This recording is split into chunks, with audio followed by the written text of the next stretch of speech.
Welcome to Style Zephyr, brought to you by the Alec Bradley Cigar Company, home of cigars like Tempus, Coil, Sanctum, Mundial, and Cigar Aficionado's 2011 Cigar of the Year, the Prensado. Makers of premium cigars since 1996. Live true with Alec Bradley. And now your hosts, Kevin Quinn and Arthur Mingo.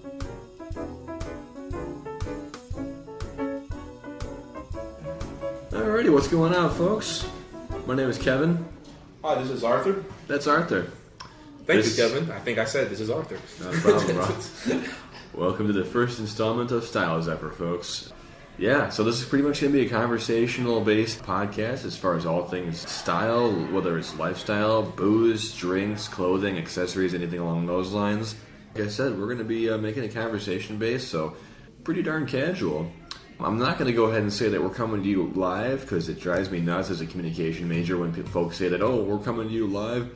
This is, we're actually recording right now in pretty much the home away from home for, I guess it'll be for us, really good cigars. Casa de Monte Cristo, they're in Countryside, Illinois, if you happen to want to check them out. They got a couple different websites. The owner, Sam, is awesome. The guys here really know their stuff if you need to ever order anything from them or any like accessory-wise or anything else like that from them. But yeah, I've been going nuts just trying to make sure that we get this happening. I'm sure everybody's been really, really crazy busy as far as the holiday season goes and everything else. Getting all this bad news as far as Hollywood right now. Damn. Everyone keeps dying on us. First it's Carrie Fisher, Debbie Reynolds. Her mom dies the day after her daughter. Yeah, not good. Yeah. So 2016 has not been a good year for celebrity deaths. I feel as if we've lost a lot of heavies. Like usually you think like one or two heavies a year.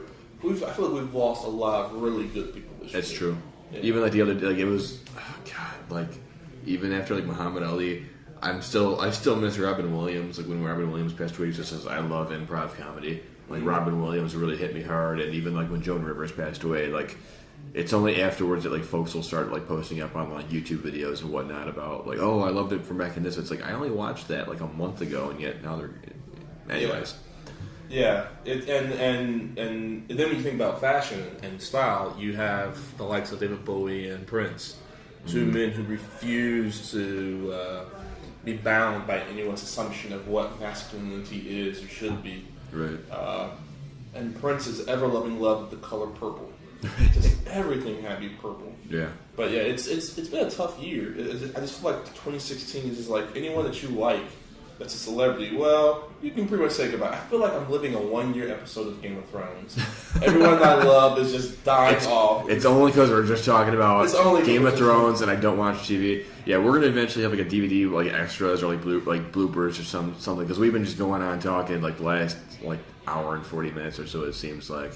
Yeah. In the meantime, though, I want to give an enormous shout out. We're going to be introducing a lot of folks to a fantastic cigar company. I want to give an enormous shout out to Alec Bradley. The guys there are fantastic. Owner over there is going to be Alan Rubin. Alan is pretty much one of my biggest as far as like style and lifestyle heroes. Really started getting a much, much bigger appreciation for cigars. I don't know about a lot of guys out there. I don't know about yourself, but I think I touched my first cigar when I was 16. It was those backwoods. As long as you didn't touch in the naughty spot. It's true. It's true. Yeah, I mean, from backwoods to acids to Swisher Sweets when I was in Cub Scouts and Boy Scouts. Oh, I was probably in Boy Scouts, and like we would go camping, I would have the Swisher Sweets. See, the thing about Swisher Sweets that I liked, I never smoked a Swisher Sweet. I love the wood nib. To me, I thought it was like candy. I was like, people smoke this? Like, can't you just eat this? This to me, it felt like I was eating candy. No, bro, just no. Oh, sorry. Just no. I'm just saying. I don't mean to be like a snob because I'm definitely not a snob, but I'm just saying no. But comes from the guy who used to do Swisher Sweets. And I did that. Hey man, I worked up my game, right? It's just like style and fashion. Everything evolves over time. Yeah. It's just, some of us start Swisher Sweets. Some of us start at Swisher Sweets. Some of us do not start at Swisher Sweets. You know, it's still evolution, I'm saying. It's true. It's true. But yeah, I want to give a huge shout out to Jonathan Lipson and Mr. Alan Rubin over there. Right after the namesake, Alec Bradley is actually named after Alan's two sons, Alec and Bradley. These guys are absolutely fantastic. We got a couple really great smokes going on right now. How you like that Black Market so far? It's not as heavy on the spice as I thought it would be. It's a mild spice. Yeah. Yeah, really nice. Yeah. I'm a huge fan personally of the guys know the Sanctum with a cup of coffee. That's pretty much my kryptonite. I got myself a post embargo right now. I believe this guy is a Gordo. Just picked it up from the inventory upstairs. Again, they Casa Monte Cristo. They got a fantastic inventory. All the name brands that you possibly want. You know, living true and being true to family-wise and the generational and starting brand new traditions. We have some fantastic smokes going on right now and just pretty much going to be getting into it. Like I said, just a lot of conversational based. And I'm figuring, everybody does reviews of, I come from paintball podcasts, so it's going to be big on reviews as far as, especially when you work in luxury retail. Like guys ask, what is a trim cut? What's a slim fit? Aftershaves, suits, shoes. What are socks? What are they? Do I need these socks? Yeah, it's like, how does a pair of socks have a lifetime warranty on them? Like, do these slip down your calves? Like, why are these made so high? And it just comes down to when you've networked with so many people for so long, like people that are just creative and they have such a good taste for things. They've done their own research and education. They've educated themselves as far as how and why things are. And especially when you're going to be out there supporting local. I come from a big time as far as online e-commerce and retail. Really wanted to do my part in terms of supporting local and supporting brick and mortar. So I hope a lot of folks will be getting out there and doing the same for themselves. Yeah, it's going to come down to like what style is for us. Yeah. You know what I mean? And this is where you and I differ. You would love to live in the 1920s. That is definitely your style. Whereas I'm much more the European modern slim cut. Like I want my clothes to feel like a second skin. That's how I am. I like my clothes to be tight and as opposed to like just like an old fashioned zoot suit. Yeah, I don't want to swim my suit. I want when I turn, the suit should turn and not stand still. Like you didn't turn enough. Right, absolutely. Yeah, it's like folks that know me a little bit better. It's like, dude, like you were born in the wrong decade. Like you're 29, going on like. What, 70 or 80 years old, like you were born, like a lot of folks like that I even know, like from high school and college, that like a lot of people will still describe them like that. But yeah, I love my Boardwalk Empire. Once again, going back to how much TV I don't watch, even when Boardwalk Empire was still on regularly, like my gangster hero, probably Charlie Luciano, probably Lucky Luciano. Hey, I don't want to be cliche because I'm from Chicago and say Al Capone. Don't you dare, because the thing with Al Capone is he's so easy to like. Right, absolutely. It's like if someone wanted to ask you, like, what do you like for rap music? I like Drake. That's such an easy go-to, And there are probably people who genuinely like Al Capone and probably genuinely like Drake, but it's such an easy answer. It's almost like not worth answering the question. Right, and even then, it's like because I promised myself that last year was going to be the year of the fedora, and I delivered. You did. My Stetson, I love that hat. Mm-hmm. It is wolf felt. I will gradually make the move from beaver felt to rabbit felt, but it's a fantastic hat. It fits me just the way I wound up buying a Biltmore. I think it was like the Biltmore Camden. Didn't measure my face correctly. Didn't know about how to like measure the crown correctly. And wound up going with that guy. But like I said, one day it's going to be beaver felt, at the very least. Like if you're gonna wear a big man's hat, you got to have a big man hat made for you. Well, also you have to be a big man, and I'm sitting here looking at you. You are not the definition of a big man. It's because I'm hunched over and I'm trying to speak into the microphone as best I can. No, it's because you're not a big man. That's what it boils down to. Coming from the guy who drank a Corona Extra that was as small as his fist. And not because he's big, but it's because it's a small ass bottle. Yeah, they gave me a 7 full ounce Corona. It's the baby ones. So obviously you can't see this because much like radio, podcast is all audio. But needless to say that my fist covers up. What would you say about 3/4 of the bottle? Yeah, absolutely. And up the shaft of the bottle. And like after the second sip, the bottle is halfway through because it's only 7 ounces, and so the bottle is equally tiny. It's like when I go to the grocery store. If I go to a grocery store that has like a really tiny shopping cart, I feel like a big man with a tiny cart, and it looks ludicrous. So yes, the Corona and I, we did look a little bit ludicrous. I will fully admit. But in all fairness, especially for cigar pairings, he did want a bourbon initially. Yes. Even the better cigar lounges, if you're going to be getting away with BYOB, which is still a fantastic policy, especially for supporting locals, if you've got regulars or anything else like that, bring in your own spirits. I mean, I've come up, guys here who've got their Glenfiddich ready to go. A couple of guys who brought me some Bud Lights the last time I was here. Next time. It's only episode 1. It's only episode 1. It's episode 1, and we're still figuring out what works, what doesn't work. Right, absolutely. But yeah, you made this for this year. For me, it was all about cowboy hats, and it's something that I'm keeping for because I like my hat. One, it fits me just right, and it fits my personality. Yeah, just black man walking the streets, confusing people left and right, trying to figure out. Big black man and a big old hat. It's like, I don't know, trying to do like a really bad Chris Farley Tom Don't Boy try. imitation. Don't try, because that's not funny. It's sad. My bad. It's okay. But at the end of the day, what is fashionable is what works well for you. There are some people who only wear white, but it works for them. It doesn't necessarily have to work for you. So you shouldn't try to always copy or duplicate what someone else is doing. What rather you should do is look to them for inspiration. Right. One of my favorite designers, although I cannot afford him currently because he is unbelievably expensive, is Tom Ford. And Tom Ford hates to see people who are dressed in completely all of his clothes. Mm-hmm. He's like, hey, I'm meant to be your closet, not what you wear every day, all day long. Right, absolutely. So, yeah. And that's, I mean, you're absolutely right. Like, for how many of my customers every day that I'll talk about, like, these are our Italian handmade shoes at work, dress shoe, versus, if this shoe is $700 or $800, why? Right. Oh, it's a name on there. So it comes from, especially like in the neighborhoods, where we both live in, it's like, what are more people more prone to go after?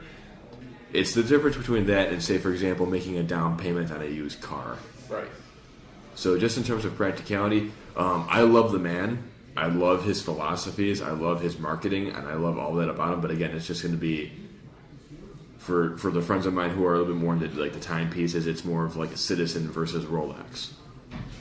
Or, Omega or whatnot, or Tag Heuer, if I'm pronouncing it correctly. It's my Chicago accent. You definitely are saying it wrong. You definitely are saying it wrong. It's only episode 1. It's it's a little bit better than the prequel episode 1, but still pretty darn good for me. I actually have been saying it wrong for years until I listened to a commercial on public radio, and they were sponsoring an event, and that's when I went, oh, that's how you say it. So it's Tag Heuer. It's for a German watchmaker, it sounds weird. Yeah. It sounds weird. I'm thinking I'm not German, so maybe if I were German, I'm like, no, it doesn't sound good. It sounds exactly how it's supposed to. You Right. say it this way, boom. Yeah. So, yeah. So, what is on the topic list today? I just want to, as far as folks who just might be wondering, because I think I have a handful of folks who may have had kind of like a preconceived notion of what I've done in the past, as far as media projects. As I mentioned before, I did have a Paintball podcast for 3 or 4 years. Extremely proud of it, and especially for what you get as far as online media outlets. Who, what, why, where, and when, as far as what Style Zephyr is going to be all about. I think we should take a quick break. Okay. I'm going to keep on puffing on my embargo here, especially for the as far as the Alec Bradleys, when you got your Nicaraguan and Honduras fillers, wrappers, and whatnot, especially in some really nice smooth blends. That's why I love the post embargo.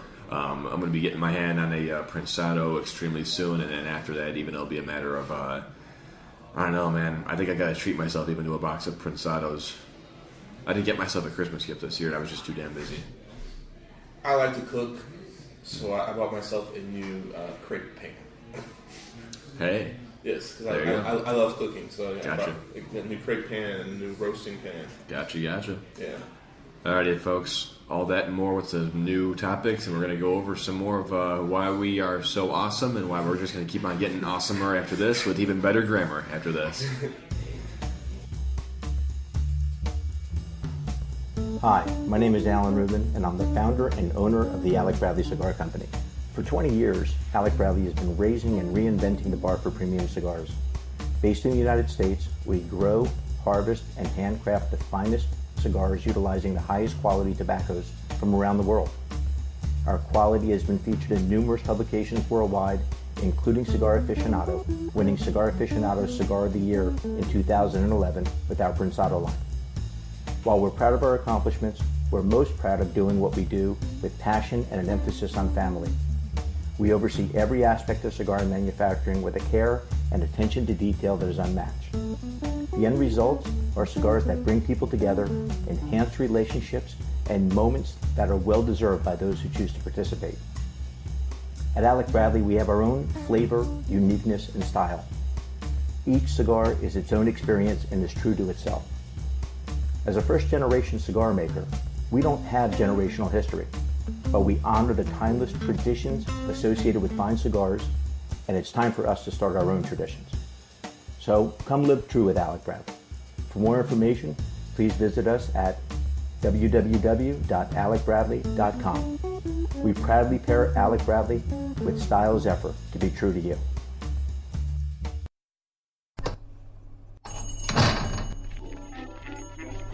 Hello there. Welcome to Retail Row on Style Zephyr.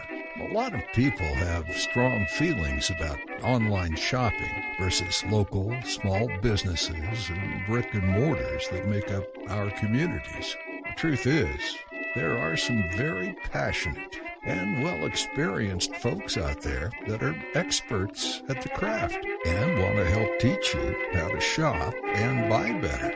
Tune in to Retail Row on Style Zephyr, where folks with experience and expertise in their respective industry will shed light on their own inspiration to help your style be true to you. And we're back. So a lot of folks, like you said, as far as subject matter for the show and whatnot, again, like a lot of folks have like a lot of preconceived notions as far as like what style means, like what is the difference between style, fashion, trend, a lot of those kind of things. And all the only things that I really see out there are answers. And style can be just as opinion-based as everything else. And not to mention as far as, whether it's cigars by Alec Bradley or whomever, cigars just bring you together. And as far as, wanting to work with folks like this and having a great conversation topic, it's almost like a personal philosophy. Rules or muses or inspirations. So maybe we can start if you want to. As far as like for yourself personally and even like inspiration-wise, do you find much of a difference between style, fashion, trend, or does one discredit the other, or does one negate the other? Well, I see that, to me, they are three different things. So I'll start with the easiest. Trendy is just what is fashionable today. So I know I'm using one word to define another word, but trendy is simply a temporal thing. What is trendy today may not be trendy tomorrow, and it's probably really not going to be trendy 2 or 3 years from now. Fashion is simply that which is produced by the houses. Fashion is the product, and so without having the name drop here, if you have a blazer that's 2-button versus 3-button, that is your fashion. You have to ask yourself, well, what style is that fashion cut in? Is that style American? Is that style European? Is that style Asian? So the fashion is the coat, but the fashion is the coat, but the style is how that coat is put together. So they all sort of work together. So you can have something that is European stylish or American stylish. So American stylish, American styles tend to be a bit larger in the body, a bit more separation between the person and the clothing that they're wearing, or person and that fashion. Whereas European tends to be a bit more tighter into the body. When you can tell someone whose clother or where they buy their clothes is European style, because everything tends to be really right into the body. I don't know why I'm doing this because you all can't see it, but I'm just trying to say that's some Wolf of Wall Street action. Yeah. Next up, I'll do the chants. Which, by the way, that is actually what Matthew McConaughey does by himself. That is like his own chant. Because I was pretty sure he improv'd it. No, he improv'd it in as much that he did what he does in his personal time in front of the camera. So that is pure Matt McConaughey. So then you have to ask yourself, well, what fashion are you trying to go for? So style, American. Fashion, 1920s, 1980s. Are you trying to go for the glam, the hair, all that stuff from the 80s? And then you ask yourself, is it trendy? So like today, what I find absolutely hilarious is in women's fashion, what's starting to become trendy again, hairstyle wise, is what we call the Rachel from the 1990s. Huh. That style was American. Wow. The haircut is a fashion because that was a product that was produced. It was trendy when fringe is on, but it's starting to come back a little bit. So you can see how style, fashion, and trend are very much, they're like triplets.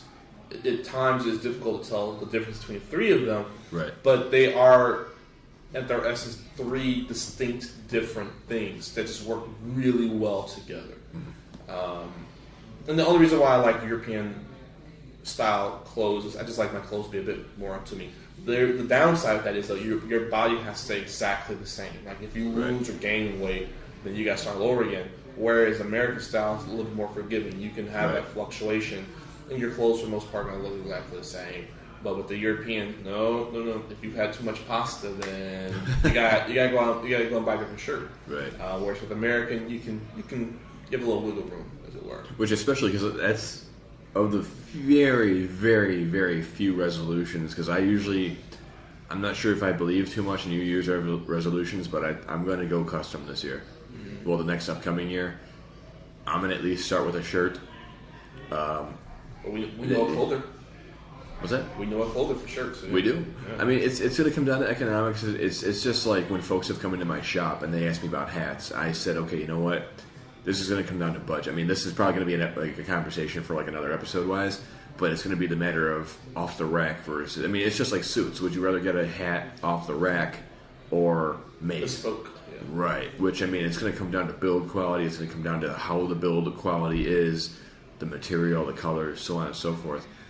Yeah, I mean, it's just like watching a documentary the other day on like the evolution of the suit. It was post World War II when everything started to be. I don't know if maybe the button placement or how many buttons was so much the thing at that point. At that point, it was more a matter of the fabrics, because like they started innovating like water resistant fabrics, which a traditional, well, properly made suit, you think wool, other silks, like as Armani started to like re-engineer the suit and everything else, like how they fit men, and they were more like your father's suits, because like how easy they were to wear and how they fit your body. Just as time went on, and how when I still think custom, even traditionally, like, and again, I watched that documentary, is Savile Row. So how they're cut, how they're measured, how everything is lapels. I want to go peak lapel, man. No. If I don't leave, this is the only thing you listen to. I have to say, you do not need big lapels. Right? I don't know what it is with guys who need to have lapels that are more than an inch from the bend, but after an inch from you don't. Why do you need lapels that big? Like, I don't understand guys who like, my lapel needs to be like, no. If I'm going to be spending money on pocket silks, which I do, I want to at least be able to see that. No. I'm not talking about the I'm talking about the actual lapel. Right. Yeah. People have those. If you get lapels any larger, you'll never see your pocket square. Right. Because your lapel will cover it. I mean, lapels are just obscene these days. It seems like people just like, I need more lapel action. I feel like I'm in the SNL skit. Instead of more cowbell, it's more lapels. This is why we do what we do. We're passionate. Yeah. I'm not anti-lapel. Yeah. I'm just anti-excessive lapel. Yeah, absolutely. And I see some men who have suits on, I'm just like, you have too much lapel. Yeah. But in all fairness, this connects to why. As far as for the show, there's no wrong answer. There isn't. They're just opinions. There's different right ones. Yeah, they're just different opinions. Right. And I mean, even as far as like the upcoming guest list, it's like we were talking before. Suit does not have to be the uniform. If you're into, like at work, if you have a guest, again, like once again, I work in the fashion industry, it could be a nice plaid shirt, but you've got a beautiful, high thread count, beautiful feel to it. You've got the double stitching on the buttons in case any of those sons of bitches want to fall off, anything else like that. A pair of nicely made tattered jeans, as much as that can be said for a pair of tattered jeans. Hip hop, anything that's like urban inspired. It can be, makeup, bags. Like, how do you accessorize? What's a nice watch for a guy? So Arthur's probably one of like the best. You're like one of the best spoken guys that I wanted to partner with. especially for something like this where I want a synergy to bounce something off from. For those that know me, again, I had that paintball podcast for a few years, and just in terms of, again, why, it's when you start talking about something that you're genuinely passionate about, and you've done you've done the homework on it to educate even others who, let's say, a lot of guys like, upper age guys like my dad, he hates shopping. Especially when he saves Christmas shopping until Christmas Eve. Well, I beat your dad. I did my shopping the day before Christmas Eve. I did it in 2 stores in less than an hour. 43 minutes, done. Nice. I just was like, I was like, I have to, I still have to, give Christmas presents and all that. But there is sometimes you just don't feel like shopping. Right. Although I do love shopping. Yeah.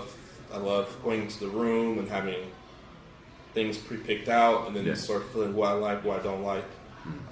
But yeah, I get your dad. Yeah, and it's a big part again of this is why I enjoy it, because as far as like paintball goes, the media with paintball is like when I had my podcast initially, and especially what I want to do with this, it's going to be the difference between made for quality and made for quantity.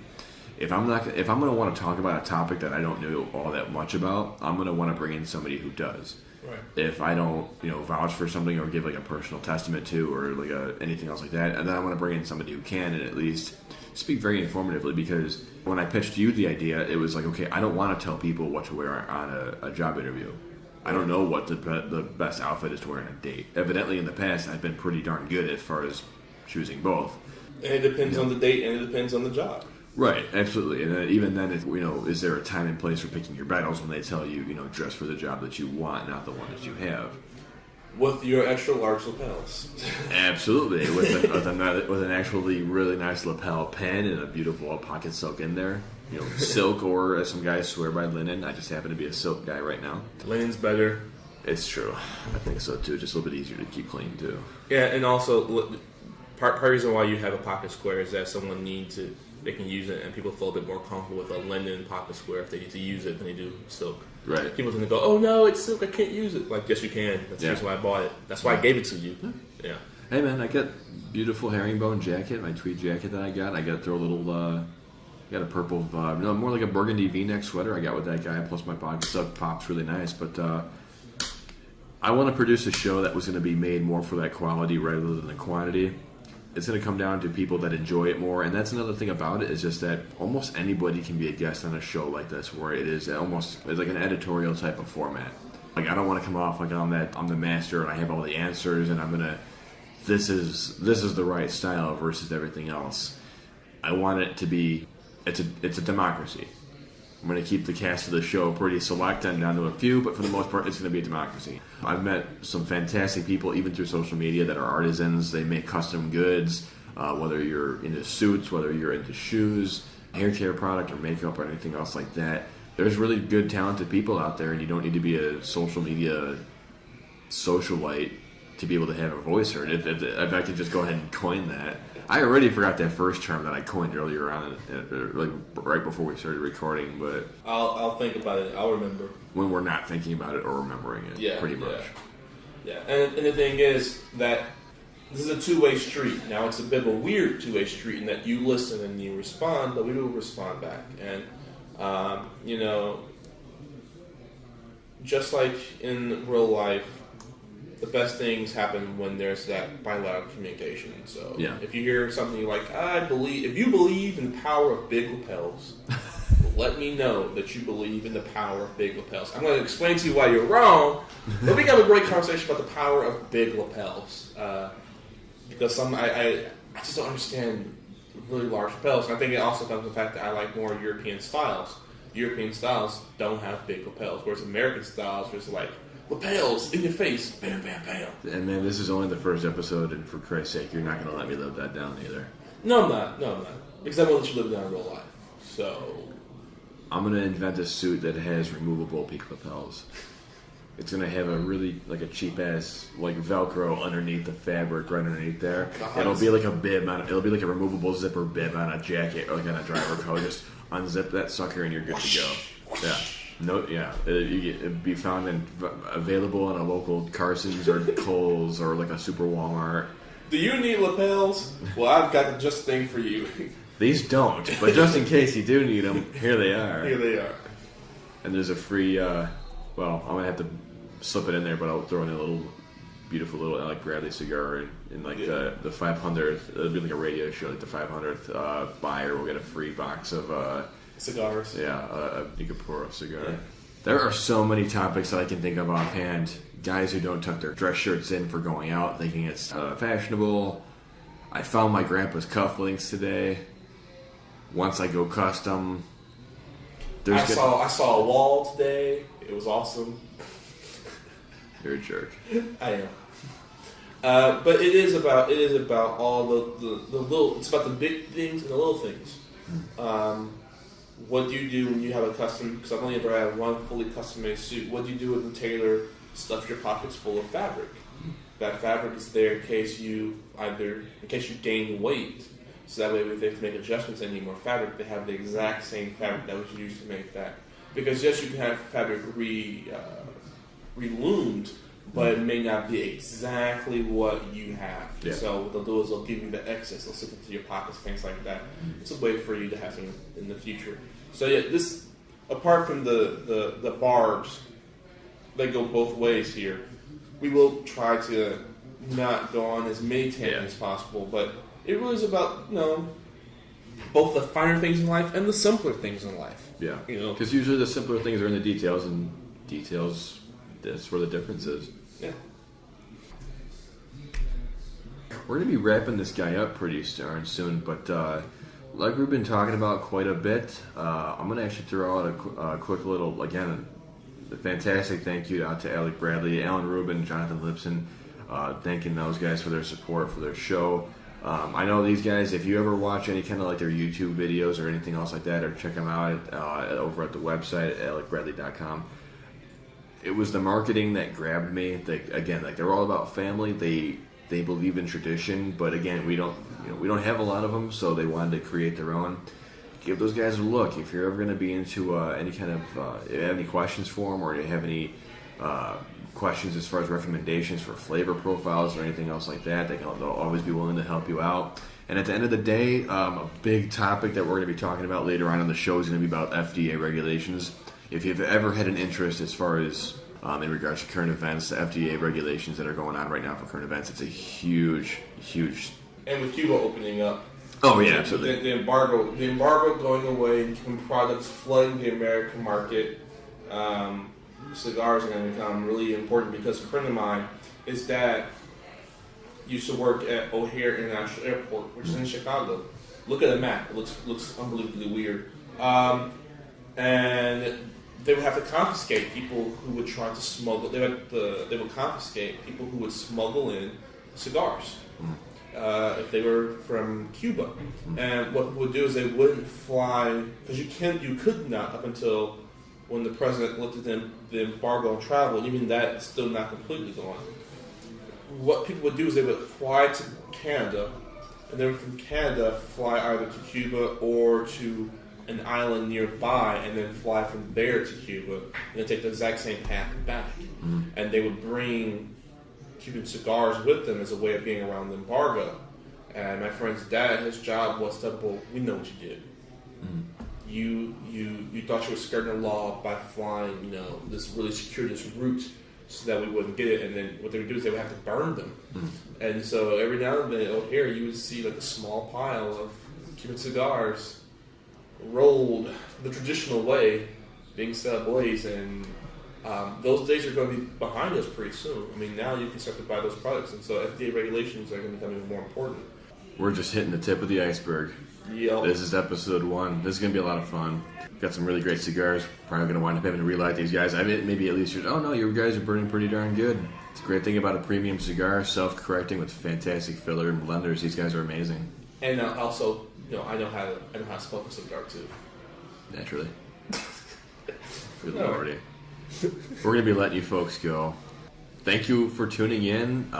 These guys know, even when I was upstairs with the staff up here at Casa de Monte Cristo, they just saw how excited I was. Throwing thank yous out there as often as I can. Again, Alec Bradley, they're our first official premier sponsor for the show.